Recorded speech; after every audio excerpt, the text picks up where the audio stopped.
अस्सलाम वालेकुम नाजरीन, आप देख रहे हैं INN चैनल। मैं हूं शेख अहमद अली। इस न्यूज़ बुलेटिन में आइए नजर डालते हैं दिन भर की बड़ी खबरों पर। शहर हैदराबाद में आज सुबह मौसम गर्म था, ताहम जैसे जैसे वक्त गुजरता गया शहरियों को मौसम के खुशगवार होने का एहसास होने लगा। धीरे धीरे आसमान पर बादल छाने लगे और शाम के वक्त शहर के मुख्तलिफ मकामात पर हल्की बारिश हुई, जबकि रात में भी कई मकामात पर बारिश हुई थी, जिससे अवाम को शदीद गर्मी से किसी कदर राहत मिली। महकमा मौसमियात ने शहर में जुमे तक येलो अलर्ट जारी करते हुए बारिश की पेशकयासी की है। इस दौरान शहर में शाम या रात के औकात में बारिश या गरज और चमक के साथ बूंदाबांदी होगी। दिन का दर्जे हरारत 36 से 37 डिग्री सेल्सियस के आसपास रहने का इम्कान है। अजला, आदिलाबाद, कोमरम भीम, आसिफाबाद, निर्मल, करीमनगर, निजामाबाद, कामारेड्डी, मंचिरियाल और मेदक में ऑरेंज अलर्ट जारी करते हुए औसत बारिश, गरज और चमक और सालाबारी की पेशकयासी की गई है। महकमे मौसमियात ने पेशकयासी की है कि 9 अप्रैल के बाद शहर हैदराबाद के बशमूल रियासत भर में मौसम गर्म रहेगा और बारिश का भी इम्कान नहीं है।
तेलंगाना हुकूमत ने BC, SC, ST minority Gurukul school society में खाली जायदादों पर तकर्रुरात का ऐलान किया है।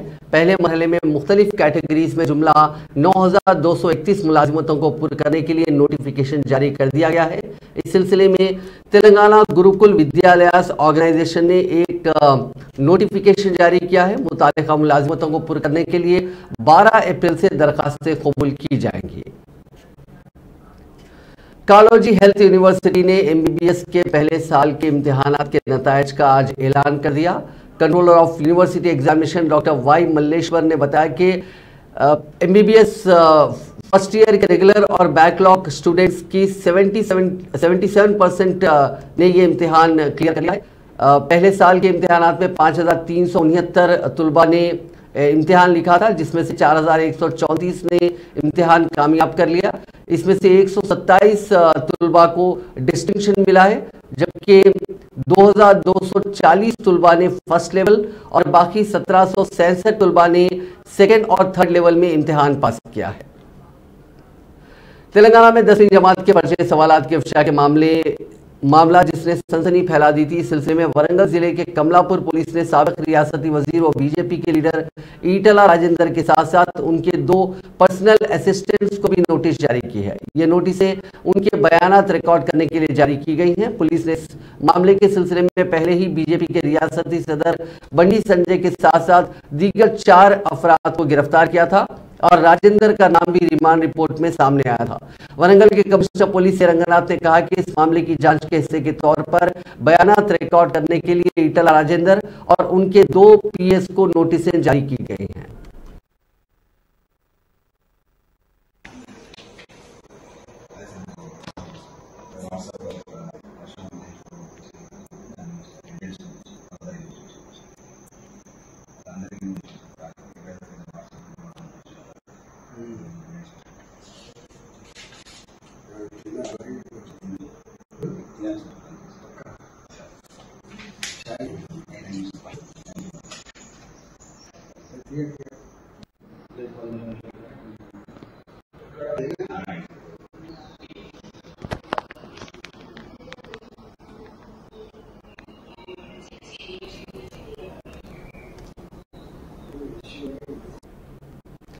महकमे तालीम के अफसरान ने आज हन्नमकुंडा जिले के एक तालिब इल्म को इम्तिहान देने से रोक दिया। यह जिले के कमलापुर गवर्नमेंट बॉयज स्कूल में एसएससी का इम्तिहान दे रहा था। उसे जुमेरात को अंग्रेजी जबान का इम्तिहान लिखने से रोक दिया गया और इम्तिहानी हॉल से बाहर भेजने से पहले कागज पर दस्तखत करने के लिए कहा गया। इस तालिब इल्म ने बाद में कहा कि उसकी गलती नहीं थी और अहलकारों ने उसकी कोई गलती नहीं होने के बावजूद उसे मुअत्तल कर दिया। उन्होंने कहा कि एक नामालूम शख्स ने उसे धमकी दी थी और हिंदी के इम्तिहान के दौरान जबरदस्ती पेपर की तस्वीर खींचकर व्हाट्सएप ग्रुप पर वायरल कर दी थी। वो इस बात से बेखबर था कि आखिर क्या हुआ। तलबा की वालिदा ने भी कहा कि उनका बच्चा बेकसूर है और उसे पेपर लीक होने के बारे में कुछ मालूम नहीं है। उन्होंने कहा कि उनका बेटा पढ़ाई में काफ़ी अच्छा था और अपने स्कूल की तालीम के दौरान कहीं भी इस तरह की धोखाधड़ी या चीटिंग की शिकायत उसके खिलाफ मौसूल नहीं हुई थी। 10वीं जमात के इम्तिहानी मराकिज के मायने के मौके पर सेलफोन के साथ जाने से खातून कांस्टेबल ने कमिश्नर पुलिस रच्चाकुंडा को गेट पर रोक दिया। इस कांस्टेबल की शिनाख्त कल्पना के तौर पर की गई, जो रच्चाकुंडा पुलिस कमिश्नरेट के सरूनगर के 10वीं जमात के इम्तिहानी मरकज जिला परिषद हाई स्कूल बहादुरगुड़ा पर खिदमत अंजाम दे रही थी। उस वक्त commissioner police Rachakonda DS Chauhan इम्तिहानी मरकज का मायना करने पहुंचे। तहां गेट पर खातून कांस्टेबल ने उनको सेलफोन के साथ अंदर जाने से रोक दिया, जिसके बाद चौहान जो इस वाक़े पर कुछ देर के लिए हैरतज़दा हो गए थे, उन्होंने अपना सेलफोन खातून कांस्टेबल के हवाले किया और अंदर गए। वापसी पर कमिश्नर पुलिस ने अपना सेलफोन खातून कांस्टेबल के पास से ले लिया। उन्होंने खातून कांस्टेबल को इनाम भी दिया।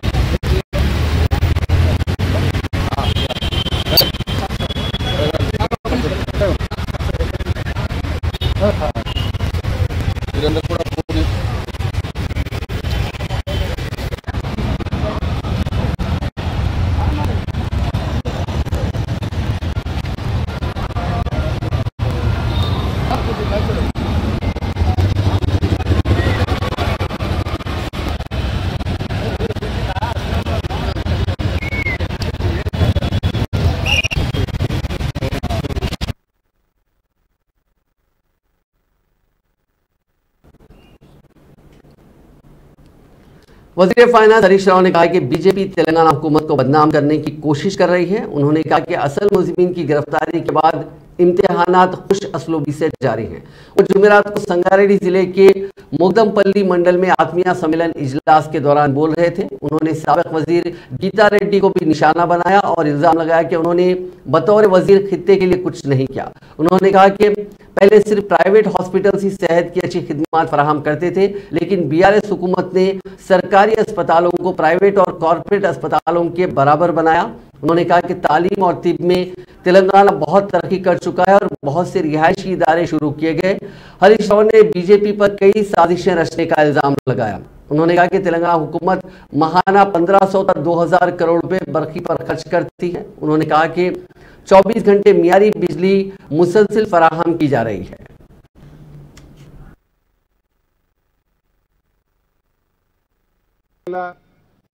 ఇంకెవరికన్నా బాగా అర్థమవుతుందో లేదో కానీ మొగడం పల్లెలకు మాత్రం మన కేసీఆర్ పాలన, మన గులాబీ జెండా పాలన మంచిగా అర్థమవుతుంది. ఎందుకంటే 2 किलोमीटर పోతే కర్ణాటక, 2 किलोमीटर गए तो कर्नाटक है ना। बच्ची को वहां दिए होंगे, बच्ची को वहां से आप लोग कर लिए होंगे। आप बहुत अच्छा जानते हैं, कभी रिश्ते में जाते रहते, मार्केट को जाते रहते, उधर के लोग अपने पास भी आते रहते, तो आप सब जानते हैं बीआरएस का हुकूमत अच्छा है या डबल इंजन गवर्नमेंट का हुकूमत अच्छा है। అంతేనా కాదా? డబుల్ ఇంజన్ గవర్నమెంట్ మంచిగుందా లేదు మన బీఆర్ఎస్ గులాబీ జెండా గవర్నమెంట్ మంచిగుందా? దేనిలోనన్నా పోటీ ఉందా కర్ణాటకలో మనతోని? 2 किलोमीटర్ల కర్ణాటక ఉన్నది. ఆసరా పెన్షన్ మనం 2000 ఇస్తున్నాం, ఆడ 600 ఇస్తారు. మనం 24 గంటల కరెంట్ ఇస్తున్నాం, ఆడ 8 గంటల కరెంట్ వస్తుంది. మనం కరెంటు ఫ్రీగా ఇస్తాం, ఆడ మాత్రం హార్స్ పవర్ కింద వసూలు చేస్తారు. మనం ఆడపిల్ల పెళ్లికి కళ్యాణ లక్ష్మి ఇస్తాం, రూపాయలు కర్ణాటకలో బీజేపీ గవర్నమెంట్ ఉంది, ₹1 కూడా ఇయ్యేది. ఏమన్నా ఒక్కటన్నా మనం రైతులకు 10,000 రైతు బంధు ఇస్తున్నాం, అక్కడ ఏమన్నా ఇస్తారా? కర్ణాటకలో ఏమి లేదు, అక్కడ ఉత్తదే రాష్ట్ర ప్రభుత్వం పైసా కూడా ఇయ్యదు. దేంట్లోనన్నా మనం बीजेपी के रुकन असेंबली रघुनंदन राव ने आज मीडिया से बात करते हुए करीमनगर के पुलिस कमिश्नर रघुनाथ मिश्रा पर सख्त तनकीद की। उन्होंने इल्जाम आयद किया कि वो गैर जरूरी तौर पर सदर रियासती बीजेपी और रुकन पार्लियामेंट बंडी संजय पर एसएससी पर्चा लीक करने का इल्जाम आयद करते हुए रातों रात हिरासत में ले लिया और संगीन दफात आयद करते हुए उनके खिलाफ मुकदमा दर्ज किया गया। उन्होंने कहा कि एसएससी का इम्तिहान सुबह 9:30 पर शुरू हुआ और 9:37 पर प्रशांत नामी शख्स ने व्हाट्सएप के जरिए पर्चा जारी किया और बंडी संजय को उनके फोन पर 11:14 पर यह पर्चा हासिल हुआ। इसके बाद उन्होंने पर्चे को न तो अराकीन असेंबली और न ही अराकीन पार्लियामेंट और न ही किसी और कायद को रवाना किया। इसके बावजूद पुलिस की जानिब से बंडी संजय को हिरासत में लेना मायना खैज है। बीजेपी के रुकन असेंबली ने रियासती वज़रा हरीश राव, केटी रामाराव और दीगर की जानिब से बीजेपी पर लगाए गए इल्जामात को मुस्तरद कर दिया। పేపర్ కి ఛానల్ కి అది ముట్టిందా ముట్టలేదా ఈ విషయాలు కూడా సిపి రంగనాథ్ గారు చెప్తే ప్రజలు మరి కొంచెం కూడా సంతోషపడేవారు, స్వాగతించేవారు. కానీ మీరు చేస్తున్నటువంటి ఆరోపణలు, మీ ప్రెస్ మీట్ 4వ తారీఖు రోజు సాయంత్రం మీ ప్రెస్ మీట్, 5వ తారీఖు రోజు మీ సాయంత్రం మీ ప్రెస్ మీట్ మధ్యలోనే చాలా స్పష్టంగా మీరు ఒక కథల్ని మీరు చెప్పాలనుకుంటున్నటువంటి మాటలన్నింటినీ కూడా రాష్ట్ర ప్రభుత్వం మీ నోటి ద్వారా చెప్పించిందని చెప్పి మేము భావిస్తా ఉన్నాం. ఇది పూర్తిగా రాజకీయ కక్షతోటి రోజు రోజుకి ప్రజా బాహుళ్యంలో భారతీయ జనతా పార్టీ पीडीएसयू कायदीन और कारकुनों ने आज Telangana state public service commission के दफ्तर के सामने धरना देते हुए हुकूमत के खिलाफ नारेबाजी की और हुकूमत से मुतालबा किया कि टीएसपीएससी के ग्रुप 1 पर्चे के अफशा की सीबीआई तहकीकात करवाई जाए और फौरी तौर पर सदरनशीन Telangana public service commission Janardhan Reddy को बरतरफ करने के इक़दाम किए जाए। उन्होंने मुतालबा किया कि आइंदा मुनक़िद होने वाले ग्रुप 1 इम्तिहानात में शिरकत करने वाले तमाम उम्मीदवारों को हुकूमत की जानिब से मुफ्त कोचिंग देने के इक़दाम किए जाएँ। पुलिस ने पीडीएसयू कारकुनों को हिरासत में लेते हुए मुख्तलिफ पुलिस स्टेशन मुंतकिल किया। सीनियर कांग्रेस कायद संपत कुमार ने आज मीडिया से बात करते हुए बताया कि वज़ीर आला चंद्रशेखर राव को बाबा साहेब डॉक्टर बी.आर. अम्बेडकर का 125 फीट का मुजस्समा नस्ब करने का हक इसलिए नहीं है क्योंकि उन्होंने अपने 9 साल दौर में कभी भी बाबा साहेब अम्बेडकर की यौम पैदाइश और बरसी के मौके पर उन्हें खिराज अकीदत पेश नहीं किया और किसी भी तकरीब में शिरकत नहीं की और न ही यौम पैदाइश और बरसी सरकारी सतह पर मनाई गई। संपत कुमार ने वज़ीर आला पर इल्जाम आयद किया कि वो दलित तबके की वोट हासिल करने के लिए दलितों को 3 एकड़ जमीन देने और दलित बंधु उसकी मुतारिफ करने का धोखा दे रहे हैं।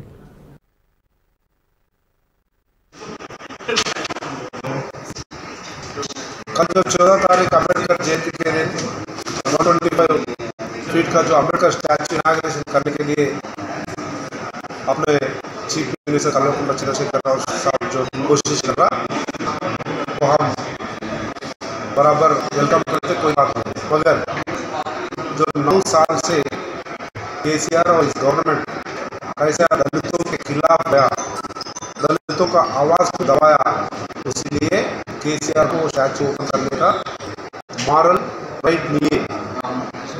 दलितों का दिल में ये दलित द्रोही बोल के है, इसलिए उसको मॉरली राइट नहीं है उसको वो इनाग्रेशन करने का। 9 साल में दलितों का जो भी राइट्स है अम्बेडकर आइडियालॉजी को अम्बेडकर जो कॉन्स्टिट्यूशन दिया वो कॉन्स्टिट्यूशन को बाहर फेंक के कल्वकुंट्ला कॉन्स्टिट्यूशन को इम्प्लीमेंट करके दलितों का जो 3 एकड़ नहीं दिया, सीएम पोस्ट नहीं दिया, लोन्स नहीं दिया और विजिलेंस मॉनिटरिंग कमेटी नहीं लाए, ऐसा वो सारे इश्यूज में दलितों को नुकसान करके दलितों का खिलाफ जाने का, सरकार के खिलाफ जाने का नेता केसीआर बना, उसी नेता उसको स्टैचू इनाग्रेशन करने का मॉरल राइट नहीं है बोल के कांग्रेस पार्टी गांव गांव जाकर दलितों को अवेयरनेस करेंगे और 14 तक 14 तारीख तक जो भी है गली गली में गांव गांव में दलितों को अवेयरनेस करके ये कैसा दलितों को और अम्बेडकर को इलेक्शन आ रहा बोलता।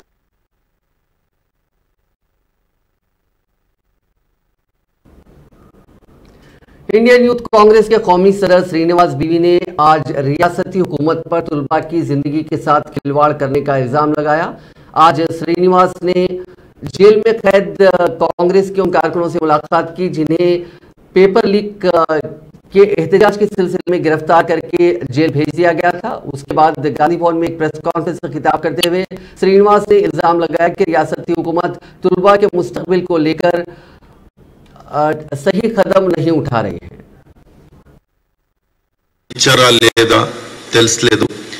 वो बहुत सारे प्रॉमिस किया, एक भी पूरा नहीं कर पाया। लगभग 11-12 साल के बाद जो एक नोटिफिकेशन निकला उसमें भी पेपर लीक हो गया। पेपर लीक कौन करता है? उन्हीं का खास, ये शायद तिरुपति है नाम उसका, हाँ वो करता है। तो किस तरीके से इन लोग ने कहीं ना कहीं जो सारे, मेरे को लगता है ये सेकेंड मोदी है झूठ बोलने में। मोदी के बाद इस देश में कोई है झूठ बोलने वाला, वो केसीआर है। दोनों बीच में, वो इसको गाली देगा, वो इसको गाली देगा, दोनों अंदर भाई भाई है। क्यों? अभी जो एसएससी का भी जो पेपर लीक हुआ, तेलंगाना प्रदेश युवा कांग्रेस का अध्यक्ष शिवसेना रेड्डी, एनएसयूआई का अध्यक्ष प्रदेश अध्यक्ष वेंकट बलमोर, तमाम उनके साथी लोग आज भी जेल में हैं। उन लोग ने तो ये लोग आवाज उठाने का काम किया। लाखों जो स्टूडेंट से जो एग्जाम लिखा है, पेपर लिखे, किस तरीके के आप लोग ने जो दिल से सच्चे दिन भर रात मेहनत करके जो पढ़ाई किया, उनके माँ बाप ने, वो लोग ने तैयारी किया, कहीं ना कहीं रैंक बनने आने के लिए, आने वाले उनके एजुकेशन को लेके जो लोग पढ़ाई किया सिंसियरली, उन लोगों के साथ इन लोग ने क्या किया, उसको लेके प्रोटेस्ट करेगा, उसको अंदर डालने का काम करेगा। तो इसके पीछे कौन है? मैंने क्यों भाई भाई बोल रहा हूं? जो इनका Sanjay Bandi Sanjay member of parliament है, बीजेपी का प्रदेश अध्यक्ष है शायद, हाँ ये लोग, इनका काम क्या है? ये खुद पेपर लीक में इन्वॉल्व होता है। तो तेलंगाना का आने वाले दिन का क्या स्थिति हो सकता है, कोई सोचा है क्या? हाँ, ये इसीलिए इन लोग ने इस तरीके का इस पूरा तेलंगाना में इनका जो दोनों का आपस का जो भाई भाई का रिश्ते के वजह से कहीं ना कहीं तेलंगाना को पार्लियामेंट। एसएससी के पेपर लीक के बाद कांग्रेस की तलबा तंजीम एनएसयूआई के कायदीन और कारकुनों ने एहतजाज किया था। उस वक्त उन्हें गिरफ्तार करते हुए जेल रवाना कर दिया गया था। आज उन सभी कायदीन बशमूल रियासती सदर बालामुरी वेंकट और दीगर की रिहाई अमल में आई है। बीजेपी टीआरएस రెండు దొంగలే ఈరోజు కల్వకుంట్ల కవిత చేసినటువంటి ఆరోపణలు తెలిసి ఢిల్లీకి ఈడీలు పిలిపిస్తారు, అయినా వాళ్ళని అరెస్ట్ చేయరు. ఒక ఉప ముఖ్యమంత్రిని ఢిల్లీలో అరెస్ట్ చేశారు, కానీ మీరు ఒక ఎమ్మెల్సీ, ఒక ముఖ్యమంత్రి బిడ్డను అరెస్ట్ చేయడానికి బీజేపీ ప్రభుత్వానికి భయం. అదే బండి సంజయ్ డైరెక్ట్ గా దొరికింది, ఏ1 గా దొరికిందని ఈరోజు పేపర్లు చూసాం మనం. బండి సంజయ్ ఫోన్ కి ఈరోజు ప్రశ్నపత్రం వచ్చింది, ఒక ఎస్ఎంటీ విలేకరని పేపర్లలో చూసినాం. ఈరోజు అతని మీద ఎటువంటి యాక్షన్ తీసుకుంటారో మనం చూసుకోవాలి. ఇప్పుడు అంటే వాళ్ళిద్దరు తోడు దొంగలుగా నటించి ఒక మాయను సృష్టించి ప్రజలను ఈరోజు తప్పుతో పట్టిస్తున్నారు. కాబట్టి ప్రజలారా అందరూ ఆలోచన చేయండి. విద్యార్థులారా, 10th క్లాస్ విద్యార్థులే కాకుండా ఈరోజు టీఎస్పీఎస్సీ ద్వారా ఉన్నటువంటి ఎంతో మంది అన్యాయమైనటువంటి విద్యార్థులందరికీ ఒకటే చెప్పదలుచుకున్నాం. ఈ టీఆర్ఎస్ ప్రభుత్వాన్ని పాలనను అంతమొందించాల్సిన సమయం ఆసన్నమైంది. దయచేసి మీరందరూ రోడ్ల మీదకి రండి. ఈరోజు వీళ్ళు ఎన్ని జైళ్లలో పెట్టినా మేమే భయపడం, మళ్ళా జైల్లో పెట్టినా భయపడం. దేనికైనా సిద్ధమే, అవసరమైతే ఎంత దూరం పోవడానికైనా సిద్ధమే. మీకోసం మొదటి లాఠీ దెబ్బకైనా తెలంగాణలో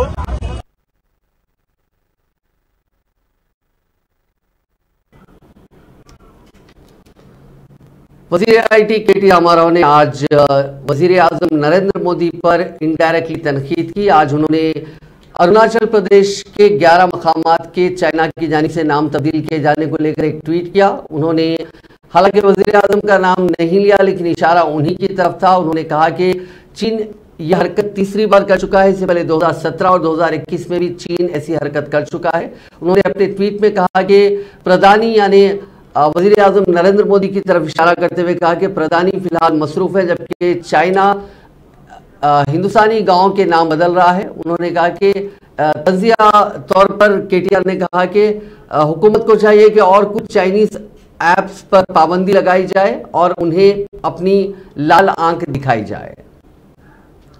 BRS party Singareni Coleridge company limited की निजीकारी के खिलाफ 8 अप्रैल को सिंगरेनी इलाकों में एहतजाजी इजलास मुनक्किद करेगी। बीआरएस के कारगुजार सदर केटी रामाराव ने इन इजलासों का मुतालबा किया। उन्होंने मंचिरियाल, भूपालपल्ली, कोत्तागुडम और रामागुंडम इलाकों में बड़े पैमाने पर धरने मुनक्किद करने की पार्टी कारकुनों को हिदायत दी। केटीआर ने कहा कि रामागुंडम में वजीर आजम मोदी ने वादा किया था कि सिंगरेनी की निजीकारी नहीं की जाएगी। उन्होंने पूछा कि मुनाफा बख्श सिंगरेनी की निजीकारी की जरूरत क्यों पेश आई है। केटीआर ने मुतालबा किया कि कोयला खानों को बगैर नीलामी के सिंगरेनी को अलॉट किया जाए। उन्होंने इल्जाम लगाया कि मरकज चीफ मिनिस्टर चंद्रशेखर राव के किसानों को मुफ्त बिजली देने के इरादे को कमजोर करने की साजिश कर रहा है। उन्होंने कहा कि सिंगरेनी तेलंगाना की माशी और समाजी बुनियाद है। केटीआर ने वाज़ेह किया कि अगर मरकज सिंगरेनी की निजीकारी से पीछे नहीं हटता है तो बीआरएस अपनी तहरीक को और तेज करेगी। भुवनगिरी के अपने पार्लियामेंट कोमटिरेड्डी वेंकट रेड्डी ने उन अफवाहों को सख्ती से मुस्तरद कर दिया कि वो अपनी सियासी पार्टी को तब्दील करने का मंसूबा बना रहे हैं। जुमेरात को दिल्ली में मीडिया से बात करते हुए वेंकट रेड्डी ने कांग्रेस पार्टी के साथ अपनी वफादारी पर जोर देते हुए कहा कि मेरे अंदर कांग्रेस का खून दौड़ा है। वेंकट रेड्डी ने अवाम पर जोर दिया कि वो उनके बारे में खबरों पर यकीन ना करें कि वो पार्टी तब्दील कर रहे हैं और मीडिया इदारों की झूठी खबरें फैलाने की उन्होंने मजम्मत की। उन्होंने वाज़ेह किया कि उन्होंने अपने सियासी मुस्तकबिल के हवाले से कोई बाज़ाब्ता ऐलान नहीं किया। उन्होंने इन दावों की तरदीद की कि उन्होंने खुद को पार्टी सरगर्मियों से दूर रखा। उन्होंने कहा कि राहुल गांधी की नाअहली के खिलाफ गांधी भवन में होने वाले एहतजाज में वो शामिल थे। साथ ही भुवनगिर हल्के में मुतअद्दिद प्रोग्रामों में उन्होंने शिरकत की। भुवनगिर के रुकन पार्लियामेंट ने कांग्रेस पार्टी से अपनी वापसगी का आदा करते हुए कहा कि मेरे सामने कोई ऑप्शन नहीं है, मेरे अंदर कांग्रेस का खून है। वेंकट रेड्डी ने बीजेपी से किसी पेशकश के उसूल होने की भी तरदीद की या फिर किसी नई सियासी पार्टी शुरू करने के तस्वुर को भी मुस्तरद कर दिया।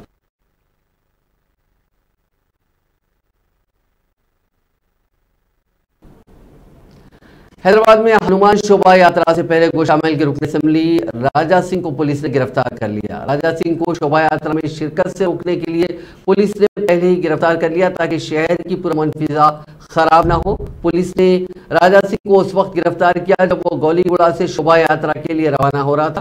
पुलिस का कहना है कि राजा सिंह को एहतियाती तौर पर गिरफ्तार किया गया क्योंकि वो गुज़िश्ता जुलूसों में शिरकत के दौरान मुतनाज़िया तबसरे कर चुके हैं। राजा सिंह के खिलाफ हालिया दिनों और रामनवमी शोभा यात्रा के दौरान इश्तियाल-अंगेज़ तकरीर करने की बुनियाद पर एफआईआर दर्ज की गई है। इसके अलावा राजा सिंह ने मुंबई समेत कई मुकामात पर मुतनाज़िया तबसरे किए हैं। इश्तियाल-अंगेज़ तकरीर करने के इल्जाम में जब राजा सिंह को पीटीआई एक्ट लगाकर जेल भेजा गया था तो उसने हाई कोर्ट से कई शराइत के साथ जमानत हासिल की थी जिसमें इश्तियाल-अंगेज़ तकरीर ना करने की भी शर्त शामिल थी। राजा सिंह की गिरफ्तारी के बाद शहर में बहुत ही पुरअमन अंदाज में शोभा यात्रा का एहतमाम किया गया।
ఎవరంటున్నారు పైనుంచి అంటే ఎవరు మీ పైన एसपी గారు ఉంటారు, डीसीपी గారు ఉంటారు, कमिश्नर गाరు ఉంటారు, डीजीपी గారు।